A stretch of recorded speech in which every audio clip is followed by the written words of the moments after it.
Assalamualaikum warahmatullahi wabarakatuh. Saya Muhammad Hanifiah bin Roslan, matrik nombor 274882 dan rakan saya Valentina binti Heri, matrik nombor 268687. Kami akan membuat pembentangan berkenaan tugas kumpulan, iaitu video pembentangan bagi subjek JMJM 3013 iaitu hubungan manusia dalam pentadbiran. Jadi tajuk yang kami pilih adalah berkenaan dengan kuasa politik dan kepimpinan.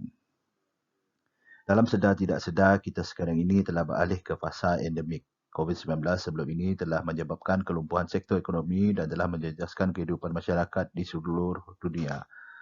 Di Malaysia saja, menurut satu laporan rasmi dari Kementerian Kesihatan Malaysia, direkodkan sahaja sebanyak 31,548 kes dan 29 kes kematian telah direkodkan. Oleh hal yang demikian, pihak kerajaan telah berusaha mencari pendekatan yang efisien dalam mengatasi masalah kesihatan yang sekarang melanda seluruh dunia, bukan sahaja negara Malaysia.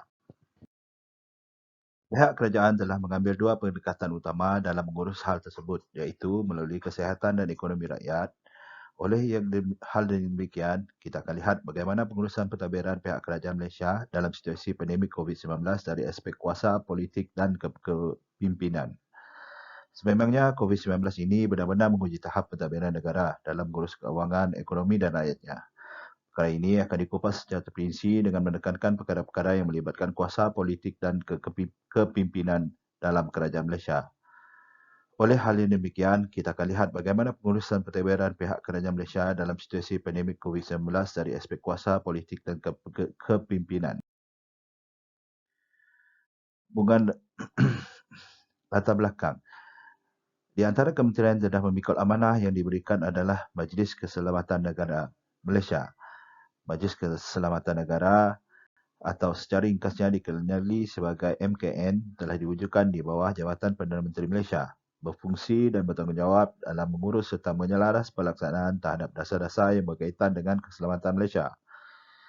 Pada asalnya, Majlis Gerakan Negara atau MAGRAN ditubuhkan bagi memberi kesedaran tentang keselamatan awam, pertahanan negara dan pemeliharaan keamanan untuk orang awam. Ia dibubarkan pada 1971.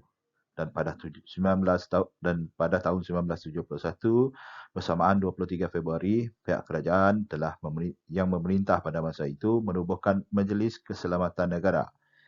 Fungsi dan tugas MKN pada waktu itu adalah mengkoordinasi dasar-dasar berkenaan keselamatan negara serta memberi arahan mengenai Ini adalah infografik berkenaan dasar keselamatan negara, konsep keselamatan yang menekankan berkenaan dengan konsep keselamatan menyeluruh. Konsep bersifat inklusif, merentasi pelbagai sektor, mengintegrasi setiap hierarki dalam negara dan paling utama menggabling usaha seluruh jentera di semua peringkat pentadbiran kerajaan serta segenap lapisan masyarakat dan menekankan bahawa tanggungjawab memelihara keselamatan negara adalah tanggungjawab setiap pihak dengan tema keselamatan negara tanggungjawab bersama. Majlis Keselamatan Negara juga bertanggungjawab dalam menyusun dasar dan menjadi penggerak kepada pengurusan bencana keseluruhannya.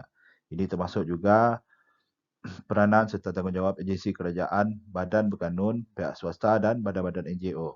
Lantaran itu, genjatan politik sememangnya dilaksanakan kepada semua pihak yang ada di negara ini.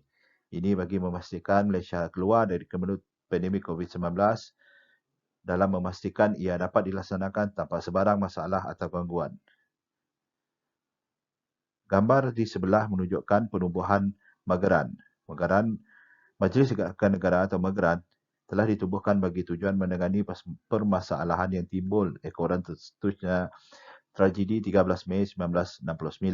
Tun Abdul Razak telah dilantik sebagai pengarah MAGRAN dan ahli-ahlinya terdiri daripada Tun Dr. Ismail, Tan Sri Ghazali Syafi'i, Tunku Osman Muhammad Jiwa, Tan Sri Muhammad Saleh, Lieutenant Datuk Ibrahim Ismail, Presiden MCA dan Presiden MIC. Majlis Keselamatan Negara atau MKN sememangnya badan yang bertanggungjawab dalam membantu perkembangan isu pandemik COVID-19 di Malaysia.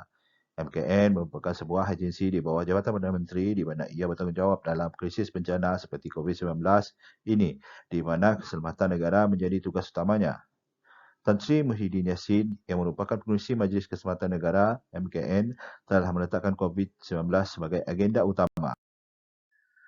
Majlis Keselamatan Negara diberi kuasa dan berfungsi serta berpandang dalam 3 perkara berikut. Antaranya, yang pertama, mempertahankan kedaulatan negara dan kepentingan strategik. Yang kedua, pihak yang bertanggungjawab dalam pengurusan krisis dan bencana. Dan yang terakhir, ketiga, pihak yang bertanggungjawab dalam pengurusan sempadan tanah, maritim dan udara negara. MKN melalui Perdana Menteri selaku pengerusi telah mengarahkan pelaksanaan perintah kawalan pergerakan dijalankan di dalam negara dan juga di semua pintu sempadan negara. Semua anggota barisan hadapan atau dikenali sebagai frontliner yang mana merujuk kepada pegawai perkhidmatan awam yang terlibat secara langsung seperti petugas-petugas kesihatan dan bukan kesihatan yang mengurus pembendungan dan pengawalan wabak COVID-19. Dari awal pandemik hingga ke fasa endemik sekarang ini, kita telah melalui fasa perintah kawalan pergerakan, fasa 1, pelan pemulihan negara, hingga ke fasa 4, pelan pemulihan negara. Sekarang ini telah dikeluarkan oleh Majlis Keselamatan. MKN telah mengeluarkan SOP dalam arahan perintah kawalan pergerakan. Di antaranya adalah kronologi bagi arahan perintah kawalan pergerakan Malaysia bagi tahun 2020 hingga 2021, di mana ia berkuasa pada 18 Mac 2020 hingga 31 Disember 2021. Lokasi adalah seluruh Malaysia. Punca disebabkan oleh pandemik COVID-19 di Malaysia. Objektif pengeluaran SOP ini adalah untuk mengekang sumber wabak COVID-19. Kaedah yang digunakan adalah yang pertama, larangan menyeluruh pergerakan serta perhimpunan ramai di seluruh negara termasuk aktiviti melibatkan keagamaan, sukan sosial dan budaya. Yang kedua, sekatan perjalanan kepada rakyat Malaysia ke luar negara. Yang ketiga, sekatan perjalanan terhadap pelancong asing ke dalam negara. Yang keempat, penutupan semua institusi pendidikan di Malaysia. Yang kelima, penutupan semua premis kerajaan dan swasta kecuali perkhidmatan keperluan atau essential seperti air, elektrik, komunikasi, pos, farmasi dan banyak. Infografik yang dipaparkan ini adalah SOP Perintah Kawalan Pergerakan PKP yang dikemaskini pada 10 Mei 2021 yang dikeluarkan oleh MKN. Seperti yang kita tahu, MKN sememangnya badan yang bertanggungjawab dalam mengurus krisis bencana di Malaysia.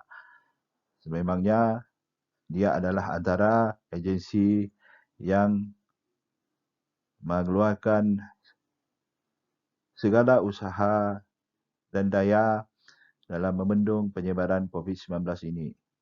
Sekian, terima kasih daripada saya Muhammad Hanifia bin Roslan dan rakan saya Valentina binti Heri. Sekian, terima kasih.